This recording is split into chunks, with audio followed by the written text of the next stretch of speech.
When I'm around white people, I get a little nervous. And she goes, no, no, no, no, no, no, no, no, no, no, no, no, no, no, no, no.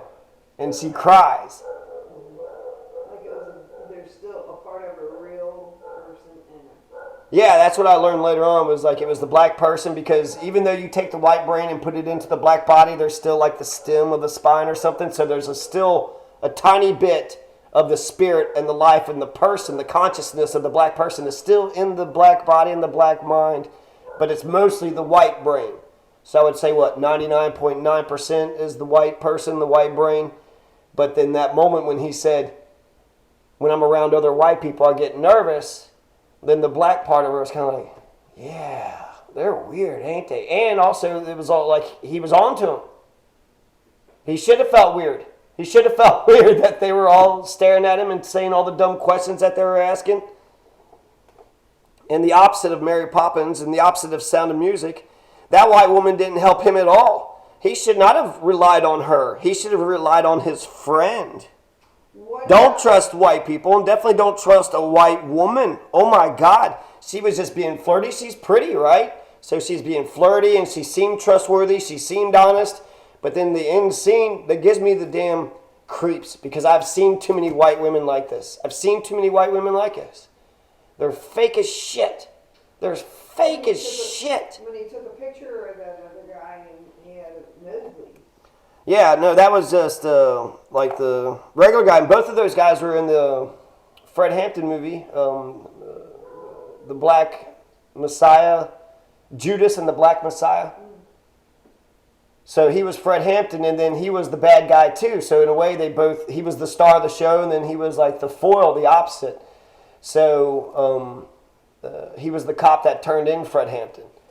So the same two guys are still doing the same thing. But with this movie, I forget the guy's name, but they're both cool guys.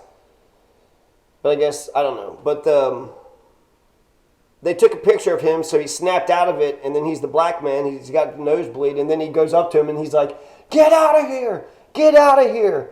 And in some ways, when you first see it, you think he's just yelling at him because you're weird, you're different, you need to get out of here because we don't like you. But it's actually the black man coming out of him, telling him he needs to leave because he's about to get his fucking head his brain removed and put into another body. So you need to get out of here because they're going to fuck you the fuck over as best as they can. And then later on, he comes back. I had a little episode, everybody. And then I'll come back here with my superior wit or something like that. Just like real weird and sort of white, I guess is the best way to say. But I don't know if that's the best way. Like a lame white person making lame white jokes. And he's not cool. Because like at first he's like, hey, I'm glad that you're over here. And then immediately he tells the white woman, he was just telling me. What?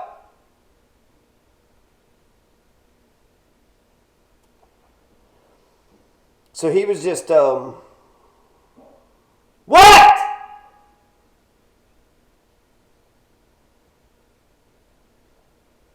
Are you just barking at the puppy?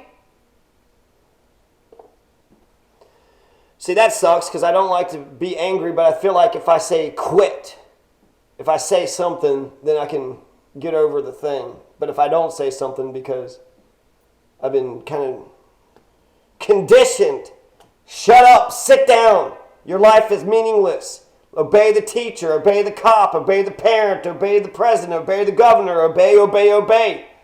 When did my black spirit come out? When does my white spirit come? When am I allowed to be free? When am I allowed to be me? And it was cool actually finding out about freedom because I feel like I probably had a black experience that a lot of black people haven't had. I had to do a bunch of farm labor. I had to do a bunch of get out in the damn field for no damn reason. How many black people today can say they experienced slavery? None. Maybe some. I guess there could be some other black farmers doing the same thing to their kids.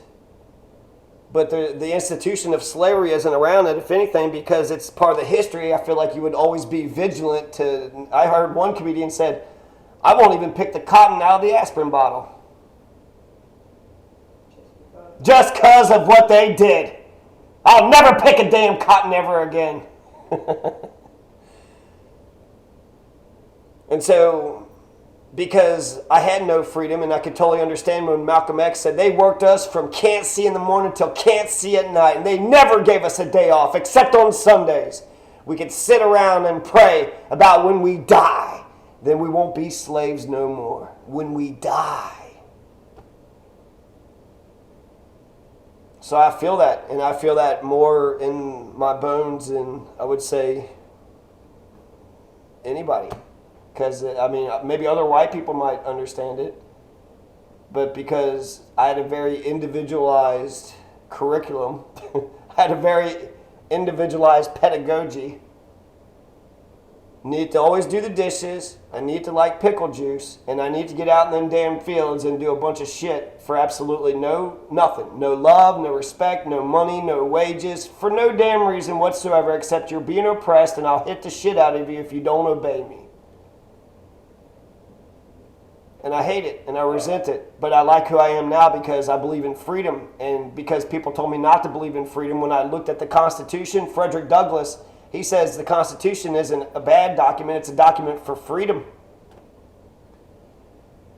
So it's the misadministration of the Constitution that's the problem. He read the Constitution and he believes it's a document for freedom. The preamble says we're here to protect the freedom. The Bill of Rights are there with a bunch of individual freedoms. And so I think I got like a mind like Frederick Douglass and maybe Abraham Lincoln.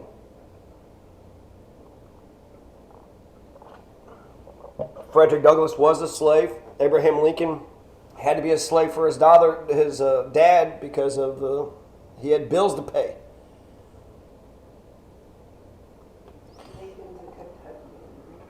Yeah, born and raised in Kentucky, and then he left when he was 8 years old. 9 years old, you know where he left Kentucky at?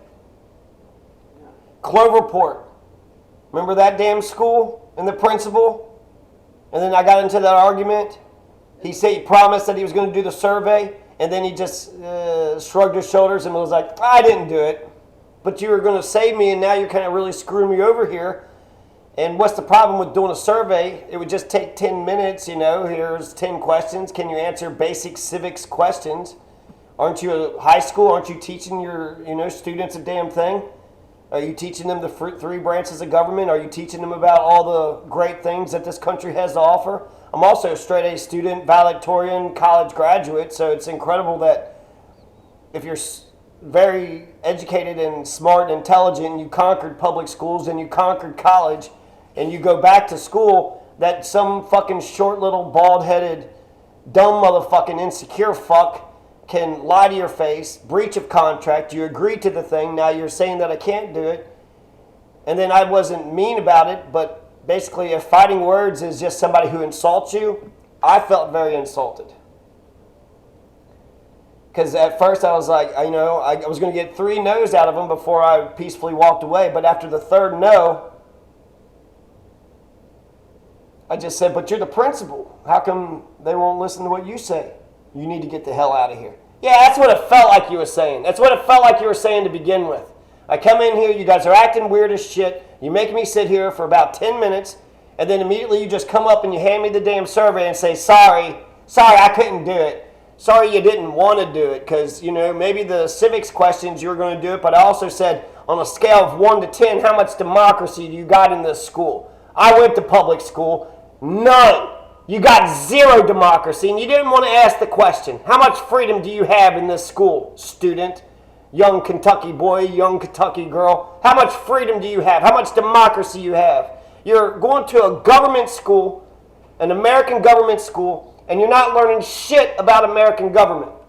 There's a famous Supreme Court case called Tinker v. Des Moines. And Tinker v. Des Moines was about the Vietnam War. The students wore a black armband to protest the Vietnam War. And that's it. They just wore a black armband. They're not disrupting, they're not protesting, they're not using speech, they're not petitioning, they're not peacefully assembling, they're not marching, they're not confronting anybody. They just got a black armband. They go to lunch, they listen to the teacher, they do all the things that they need to do, but they have